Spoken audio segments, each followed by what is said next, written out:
ഓണമായിട്ട് ഞാനിന്ന് പാലട പ്രഥമൻ ഉണ്ടാക്കി. ഇങ്ങനെയാണ് ഇരിക്കുന്നത്. കുറച്ച് നല്ല തിക്കായിട്ടില്ലാതെ കുറച്ച് വെള്ളമായിട്ടാണ് ചെയ്തത്. എന്തുകൊണ്ടെന്ന് വെച്ചാൽ അപ്പം തന്നെ പപ്പടമൊക്കെ പൊരിച്ചിട്ട് അതിൻ്റെ മുകളിലിട്ട് ഇങ്ങനെ പിഴിഞ്ഞ് കഴിക്കാൻ പറ്റുള്ളൂ.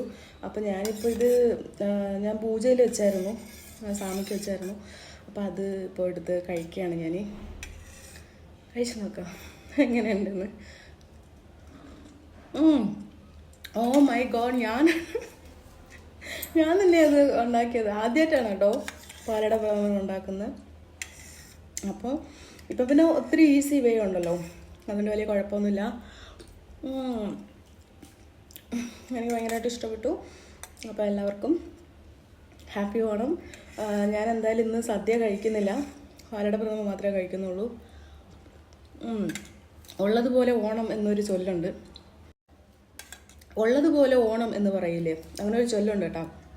അതുപോലെ നമ്മുടെ കയ്യിൽ ഉള്ളത് വെച്ച് ഓണം സെലിബ്രേറ്റ് ചെയ്യുക.